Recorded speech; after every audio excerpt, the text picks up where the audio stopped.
Ok, donc je vais démarrer par une petite définition. Je vais définir qu'est-ce qu'une OB, qu'est-ce qu'un order block concrètement pour moi, d'accord? Donc un order block, pour moi, c'est une footprint, ça va être une trace en fait que laissent les BFI quand elles entrent sur le marché. On sait que les BFI, elles peuvent pas rentrer sur le marché n'importe quand, n'importe comment, sinon simplement elles feraient bouger le marché de manière totalement chaotique. Donc elles ont une certaine charte à respecter, elles ont certains codes, enfin certaines règles, pardon, surtout, à respecter avant d'entrer en position. D'accord? Elles peuvent pas rentrer directement en position et faire bouger le marché de 500 pips de manière verticale comme ça. Non, elles ont certaines règles à respecter, d'accord? Et ces règles à respecter, ce processus à respecter, il va laisser il va laisser, pardon, des footprints. Des footprints, c'est des traces en gros sur le marché, donc des order blocks, des ranges, etc., etc. Et c'est ça que nous, en tant qu'SMC trader, on va essayer d'identifier pour pouvoir les trader tout simplement. Donc voilà ce que c'est concrètement un order block. Ça va être une trace laissée par les BFI, les banques d'investissement, etc. Quand elles entrent en position, quand elles initient des positions sur les marchés financiers. Donc, concrètement, comment ça fonctionne et comment ça se remarque sur les marchés financiers? Donc, qu'est-ce qu'on a quand elles vont tout simplement initier une position, que ce soit à la hausse ou à la baisse? On va voir que ça va être en plusieurs étapes. C'est-à-dire qu'au début, il va y avoir un range. On va avoir un range tout simplement, que ce soit à la hausse après ou à la baisse, on va tout simplement commencer par un range. C'est dans ce range qu'elles vont pardon, initier leur position, qu'elles vont accumuler leurs ordres, etc., etc. Ensuite, une fois qu'on a vu ce range, une fois qu'on a identifié ce range, il va y avoir une initiation. Initiation, parce que comme vous le savez, peut-être vous ne le savez pas, du coup je le répète, mais comment elles font bouger le marché? C'est-à-dire qu'ici, elles vont avoir des ordres vendeurs et des ordres acheteurs. Ensuite, ils vont déclencher un gros achat ici pour faire bouger le marché ici, que ce soit de 10 pips, de 20 pips, 50 pips, 100 pips, il n'y a pas de problème par rapport à ça. C'est exactement le même processus. Ensuite, elles vont devoir ramener le prix dans cette zone ici. Pourquoi elles vont devoir ramener le prix dans cette zone ici? Tout simplement parce que ici, comme je viens de vous le dire, elles ont des ordres en vente. Ok, leurs ordres vendeurs ici, il est en perte, il est en drawdown. Donc elles vont ramener le prix ici dans cette zone, clôturer leurs ordres vendeurs à break-even et ramener le prix plus haut, d'accord, pour tout simplement mettre en profit leurs ordres acheteurs qu'ils avaient initiés dans cette zone ici tout simplement et qu'elles sont venues rajouter ici, d'accord? Donc voilà, mais bref, ça c'est enfin, c'est un peu pour avoir un peu de knowledge par rapport à ça, mais bref, on a notre range, initiation, mitigation, donc le prix revient dans cette zone, et continuation. D'accord? Et c'est ça qui va créer, c'est ce processus qui va créer, d'accord, nos tendances avec break-off structure, etc., etc. Donc notre tendance, notre plus bas, notre plus haut, notre plus bas, etc., etc., etc. Donc, à quoi ça ressemble concrètement sur les marchés? Donc là, je vais vous donner des exemples. Donc voilà, j'ai pris un price action au hasard. Ici, qu'est-ce qu'on a? Donc je vais essayer de décortiquer un petit peu avec cette vision. Ici, qu'est-ce qu'on a? Et donc, oui, dans ces ranges ici, on va créer des buy to sell, des sell to buy. C'est exactement ce que je viens de vous expliquer. Donc les BFI vont vendre ici, donc sell to buy. Et ici, c'est ce qu'on appelle, ce que j'appelle personnellement des sell to buy, d'accord? Et donc cette zone ici, ça va être mon sell to buy, donc le dernier mouvement baissier avant la grosse impulsion haussière, qu'on va venir mitigate après par la suite. Donc le marché va venir créer ce genre de zone, d'accord? Et donc là, je vais vous le montrer concrètement ici. Donc ici, on a notre range, sell to buy ici, qu'on va venir mitigate ici. D'accord? Encore une fois, sell to buy, range initiation, mitigation, etc., etc., etc. Ici, qu'est-ce qu'on a? Donc on a ce range ici, range, initiation. Ici, on a une mitigation ici. La mitigation, elle vient pardon, bien plus tard ici. Et donc, ici, donc, c'est exactement le même processus que je viens de vous expliquer. Donc range, initiation, mitigation, mais dans ce processus ici, on a exactement la même chose, mais durant le retracement, dans un marché baissier.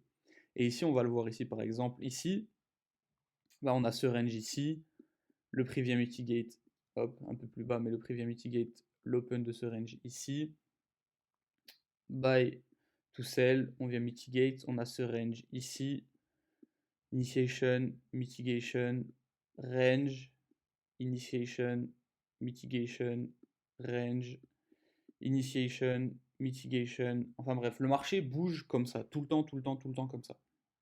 Le marché bouge en range, initiation, mitigation. C'est comme ça que les BFI font bouger le prix, tout simplement. Et donc une fois que c'est très important de savoir identifier ça, très très très important de savoir identifier ça. Donc ici, on a fait les BFI, etc. On continue d'accumuler des ordres, on continue de créer des choses. Ici, ils ont aussi créé des liquidités, etc. Mais bref, c'est ça. Ça, on verra peut-être ça dans une, je sais pas. Enfin bref, on verra. Et donc, on n'oublie pas ce range ici qui est unmitigate, c'est-à-dire que le prix n'est pas revenu dessus. Ici, on voit que le prix revient dessus. Donc, qu'est-ce qu'on crée ici? Sell to buy, initiation, donc range, initiation, mitigation, etc. Ici, pareil ici, range, initiation, mitigation. Et ici, on a notre shift, c'est-à-dire que les vendeurs prennent le contrôle. On a notre demande ici qui fail, donc demande fail. Et donc ici, qu'est-ce qui se passe? Range ici on a notre range. Notre range ici, initiation, mitigation, le prix revient dans notre dernier buy to sell pour cette fois. D'accord? Donc on a les sell to buy et les buy to sell. C'est tout simplement la même chose, mais dans l'autre sens. Ça va être la base en fait. Ça va être la base de comment le prix se déplace, d'accord, sur le marché du Forex. Range, initiation, mitigation. Mais dans ces range, initiation, mitigation, on va pouvoir observer plusieurs variations. D'accord? Le prix ne se déplace pas toujours de la sorte. D'accord? Vous en êtes bien conscient. Ça, c'est juste une vision simplifiée. C'est une vision simplifiée, mais évidemment, il y a plusieurs variations, et ces variations, on va les voir ensemble tout de suite. Donc, première variation au niveau des OB, ça va être les FU week, FU candle, etc., etc. Enfin bref, FU week et candle, c'est une variation dans une variation, mais on va voir ça très rapidement. En gros, c'est exactement le même processus, ce sera toujours le même processus de range, initiation, mitigation, parce que c'est comme ça que le marché fonctionne en fait. J'y peux rien. Mais il y a des variations, et donc cette première variation, c'est ça. Hop, mince. Donc, qu'est-ce qu'on a? Donc, on a toujours notre range. Notre range, il bougera jamais. Et avant ce range, avant d'initiate, le prix vient prendre les liquidités qu'il vient de créer et il initiate par la suite. D'accord? Donc, il prend les liquidités ici. Tac. Donc, on a une prise de liquidité avant d'initiate. Et après, c'est exactement la même chose. C'est exactement la même chose. Le prix va venir mitigate et continuation, etc., etc. Exactement la même chose. C'est juste qu'on a une prise de liquidité avant. Donc cette prise de liquidité, elle va augmenter un peu les probabilités de réussite de ce genre de setup. Ici, je vous ai mis un exemple concret. On a notre range ici. Donc range, prise de liquidité ici. Cette bougie prend les liquidités ici. Hop, je vous le montre bien. Prise de liquidité, initiation, donc break of structure, etc. Le prix crée un nouveau plus bas, crée un nouveau price range, crée un nouveau plus bas. Mitigation ici de cette bougie qui prend les liquidités. Et hop, on crée un nouveau plus bas. Donc voilà, c'est exactement le même processus, juste ici on a une prise de liquidité en plus. D'accord, donc seconde variation au niveau de nos OB. Ici, qu'est-ce qu'on a? Ici, donc on est sur un price action baissier, d'accord, et ici on a notre range, d'accord, on a notre range qui se situe ici. Et donc dans ce range, on voit qu'on a un sell to buy, on a ce dernier sell to buy avant l'impulsion baissière. D'accord, donc ce range c'est tout simplement où les BFI vont stack leurs ordres avant de simplement déclencher une impulsion. Ici, donc on est dans un price action baissier, donc l'impulsion elle est baissière logiquement. Et donc, ce dernier sell to buy, c'est lui qui va être mitigate. Pourquoi? Parce que c'est ici que se situe l'argent. Et donc, on voit, bam, le prix vient au-dessus de ce plus haut ici, mitigate ce dernier sell to buy avant l'impulsion baissière à l'intérieur de ce range ici qui a été créé par les BFI. Et le prix, on voit qu'on a une très très belle réaction ici. Ok, donc cette variation, c'est celle qu'on va appeler full body OB, d'accord?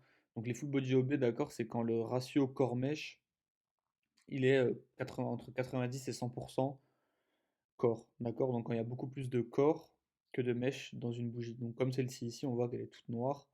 Donc tout simplement, pourquoi ces OB sont très efficaces? Parce qu'elles sont remplies d'ordre, d'accord? Quand elles sont toutes noires, ça veut dire qu'elles sont remplies d'ordre, enfin toutes noires. Vous avez compris, quand c'est des bougies pleines, elles sont remplies de noir. Full body, donc full corps, que du corps, dans ces bougies, d'accord? Donc ces bougies sur EURUSD, etc., si vous êtes dans le bon sens, si vous suivez l'order flow, etc., et si vous êtes simplement dans le bon sens du marché, etc., il y a énormément de chances que vous voyez au moins une réaction sur ce genre de bougie. Donc voilà au niveau des doji, d'accord? Donc toujours le même processus, toujours le même processus, donc de range, initiation, mitigation, continuation. Et donc ici, c'est quand l'OB, en fait, ça va être un doji. Donc en fait, c'est quelque chose de très intéressant, ce genre de configuration, tout simplement, parce qu'un doji, donc une bougie comme ça qui ressemble à un doji ou quelque chose comme ça, bah en fait, un doji, qu'est-ce que c'est concrètement? Ben, c'est un range en petite time frame que l'on voit d'une plus grande time frame, d'accord? Donc ici, on est sur le 5 minutes. Sur le 5 minutes, si on retourne ici sur le 1 minute, on verra un price action comme ça, d'accord? Donc un doji, c'est ni plus ni moins qu'un range en LTF. Donc tout simplement, ça va être des zones qui vont être très intéressantes à travailler. Donc ici, on voit qu'on a cette OB ici, donc à l'intérieur de ce range. Le prix vient mitigate cette zone et il part à la hausse. Et d'ailleurs, bah, je viens de le voir ici, qu'est-ce qu'on a? Au niveau de cette mitigation, donc on a ce range ici, d'accord? Donc ce range. le prix vient prendre les liquidités de ce range, vient mitigate cette zone, on crée un nouveau plus haut, on crée un nouveau plus haut ici, et le prix vient mitigate, hop, ce sell to buy ici. Simplement pourquoi? Parce que c'est exactement ce que je viens de vous montrer juste avant. Ici, on a une FU. FU, donc prise de liquidité de ce range, et on crée un nouveau plus haut et le prix vient mitigate. Enfin bref, voilà, petit exemple supplémentaire au niveau des FU. Mais bref, les doji, j'espère que vous avez compris. Un doji, c'est un range en LTF, donc tout simplement, ça crée des belles OB. Donc voilà, on a vu plus ou moins toutes les variations que j'utilise personnellement. Évidemment qu'il y a d'autres variations, mais après, je peux pas faire une vidéo sans fin, etc., etc. Après, c'est à vous de vous faire votre propre expérience, etc., sur les graphiques, en ayant tout simplement en accumulant de l'expérience. Vous verrez qu'il y a peut-être si cette configuration qui va plus fonctionner pour vous, pour votre style, etc., ou tout simplement par rapport à vos préférences personnelles, etc. Après, il faut faire par rapport à votre expérience perso. Mais je voulais finir sur quelque chose quand même qui est plutôt important, je trouve, c'est le mitigation to mitigation. C'est exactement ce genre de choses que l'on voit ici. C'est-à-dire qu'on a nos sell to buy, ça peut être exactement la même chose à l'inverse avec des buy to sell, etc. C'est-à-dire quelque chose comme ça. Le prix peut faire exactement la même chose de cette manière. Ici, c'est un exemple de l'autre côté, mais il n'y a pas de problème par rapport à ça. Donc ici, comme on voit, on a nos sell to buy, range initiation, mitigation, avec des mitigation, etc. Sell to buy, mitigation, sell to buy, mitigation, sell to buy ici, mitigation ici. Et encore une fois ici, on voit qu'on a notre dernier range qui reste mitigate, d'accord? Tout simplement parce que le prix crée tout simplement une leg qui est un peu plus grande, d'accord, que durant cette petite accumulation ici. Et le prix, tout simplement, je vous ai fait un dessin ici. Tac, tac, tac. Donc ici, c'est l'exemple que je viens de vous montrer, d'accord, avec mitigation, mitigation, mitigation, etc., etc. Donc le prix, l'argent se déplace de mitigation en mitigation. Si je peux vous faire un petit tac, histoire que vous compreniez mieux, on va dire qu'ici, l'argent, il va être ici. Ensuite, avec cette mitigation, il va être ici, puis ici, puis ici. Donc le prix va revenir où l'argent se situe, d'accord, où les ordres se situent, où les ordres sont restés pour la dernière fois, c'est-à-dire ici. D'accord, avec toujours le même processus, tout simplement parce que ce processus ici, c'est exactement la même chose que le range initiation mitigation dont on parle depuis tout à l'heure.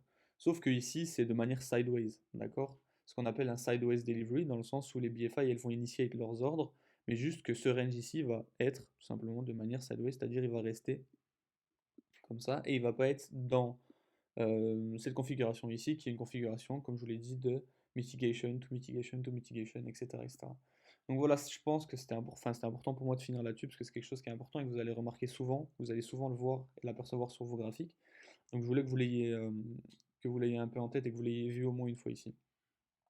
Donc voilà, que je puisse apporter tout simplement une compréhension derrière. Donc voilà, c'est tout pour la vidéo sur les OB. J'espère avoir répondu à la plupart de vos interrogations, vos questions, etc. Et voilà, ciao.